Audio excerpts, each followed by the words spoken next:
नमस्कार, मैं डॉक्टर मनीष चीनिया, पेट, लीवर एवं आंत रोग विशेषज्ञ सीकर राजस्थान से बात कर रहा हूं। आज हम बात करेंगे ईआरसीपी के बारे में। ईआरसीपी का मतलब होता है एंडोस्कोपी रिट्रोग्रेड कोलिंजियोपेंक्रेटोग्राफी। और ईआरसीपी के द्वारा हम लोग पित्त की नली की जो रुकावट है उसको हम लोग खोलते हैं।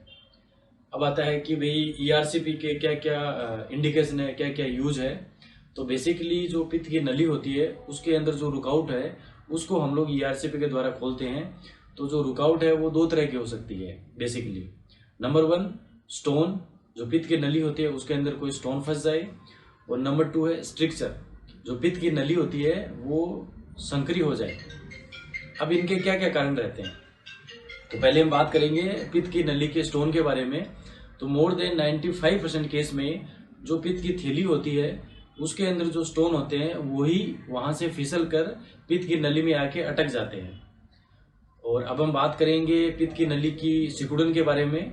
तो मोस्ट कॉमन जो कारण होते हैं उसमें एक तो कैंसर रहता है, जैसे कि पेनक्रियाज का कैंसर है, जैसे कि पित्त की नली का कैंसर है, जैसे कि लीवर का कैंसर है। ये सभी पित्त की नली को दबाते हैं जिससे उसका जो डायमीटर है वो कम हो जाता है, वो संकरी हो जाती है। एक कारण ये भी है कि जो पित्त की नली के चारों तरफ गांठें होती है जिनको हम लिम्फ नोड बोलते हैं, उसके कारण से भी पित्त की नली है वो सिकुड़ जाती है, संकरी हो जाती है।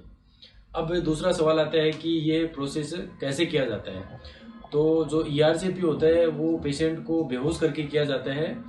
और इसमें हम लोग एक एंडोस्कोपी के द्वारा, जिसको ड्यूडेनोस्कोप और साइड एंडोस्कोपी कहते हैं, उसके थ्रू हम लोग पेशेंट की छोटी आंत में जाते हैं, ड्यूडेनम में, जहाँ की बाहर निकलने के लिए एम्पुला रहता है।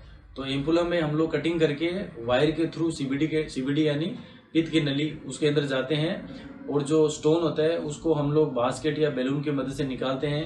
और यदि पित्त की नली है सिकुड़ी हुई है तो हम लोग उसके अंदर स्टैंड डाल देते हैं। स्टैंड प्लास्टिक के भी हम लोग यूज करते हैं और जो मेटल के स्टैंड है वो भी हम लोग यूज करते हैं। अब बात करते हैं कि इसकी कोई कॉम्प्लिकेशन वगैरह। तो ईआरसीपी की कॉम्प्लिकेशन होती है और 1 से 5% केस के अंदर पेशेंट को इन्फेक्शन होने के रिस्क रहता है। पेशेंट को पेनक्रियाज में सूजन आ जाते हैं जिसको पेंक्रेटाइटिस बोलते हैं, वो हो सकता है। पेशेंट के ब्लीडिंग हो सकता है।